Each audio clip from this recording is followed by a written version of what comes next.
New Foreign Secretary wants to reset UK-EU ties. David Lammy's whirlwind first trip as Foreign Secretary, organized at very short notice, is not about instant results or even brave new horizons. It is all about perception. The appearance of a new, vigorous administration, determined to hit the ground running, brimming with goodwill towards some of the UK's most important partners. After an evening spent with his German counterpart, Annalena Baerbock, the two found time to watch a few minutes of England's European Championship quarterfinal. Mr. Lammy's tour moved to the bucolic surroundings of the country estate of Poland's Foreign Minister Radosław Sikorski. After a couple of hours of talks, it was back on the plane for a short flight north to one of NATO's newest members, Sweden. Why Germany, Poland and Sweden? Partly because of Ukraine. Along with Britain, all three countries play important roles in sustaining Kyiv's war effort. With the new Defense Secretary John Healey on the ground in Odessa, Prime Minister Sir Keir Starmer's government is keen to stress that the UK's commitment to Ukraine will remain rock solid. Following a meeting with President Zelensky and his counterpart Defense Minister Rustem Umerov, Mr. Healey said the UK would provide more artillery guns, 250,000 ammunition rounds and nearly 100 precision Brimstone missiles. There may have been a change in government, but the UK is united for Ukraine, he said, promising to reinvigorate support via increased military aid. He also pledged to fast-track the reinforcements to ensure they arrive with the next 100 days. We want to double down on our commitment to Ukraine, Mr. Lammy said, as dragonflies swooped over a tranquil lake and a pair of majestic eagles circled overhead. What can we learn from Starmer's first day as PM? The 6th of July 2024. Rejoining EU is our longer-term objective. Lib Dems the 10th of June 2024. Are deep shifts in Muslim and Jewish voting here to stay? The 7th of July 2024. France, in the midst of its own election, one which seems destined to have far-reaching consequences, was not on the itinerary. Not this weekend. No stop in Brussels, either. Sir Keir has said the UK will not return to the EU, in my lifetime.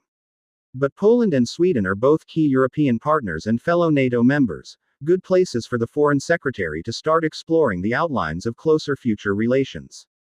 I want to reset both our bilateral relationship and our relationship with the European Union, Mr. Lammy said, adding a reference to Labour's still rather nebulous pledge to strike a new EU-UK security pact. Meanwhile, on a visit to Edinburgh on Sunday, the Prime Minister said work was already underway to improve the UK's relationship with the EU. He said his government can get a much better deal than the botched deal that Boris Johnson saddled the UK with. Mr. Lammy said that when European leaders gather at Blenheim Palace on the 18th of July for the next meeting of the European Political Community, established by Emmanuel Macron in the wake of Russia's invasion of Ukraine, the new spirit of cooperation will be on show. Lammy's concerns. Russia, China, Gaza. The trip comes just days before Sir Keir takes his own first steps on the international stage as Prime Minister, at the NATO summit in Washington, D.C. These are tricky times to be shoring up relationships, with France taking a lurch to the right and the US possibly on the verge of returning the unpredictable Donald Trump to office. Mr. Lammy agreed this was a tough geopolitical moment, but said it was important not to confuse disagreements between mature democracies with the threats posed by authoritarian regimes. I am concerned when I see Iranian drones turning up in Ukraine, he said. I am concerned when I see shells from North Korea being used here on European soil. And of course I'm concerned with the partnership that I see Russia brokering across those authoritarian states. Other issues hang heavy over the new Foreign Secretary's first trip, in particular the war in Gaza. Image source, Reuters. Image caption, the new UK government is reaffirming its solid support for Ukraine.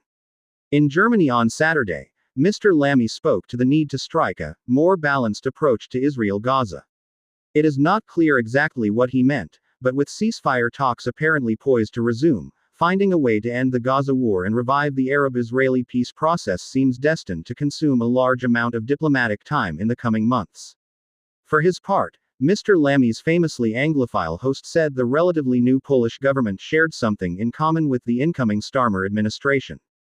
Both, Mr. Sikorski said, were the product of the public being tired with enthusiasts on the nationalist side of politics, a remark which perhaps only partially reflected the true nature of last week's general election.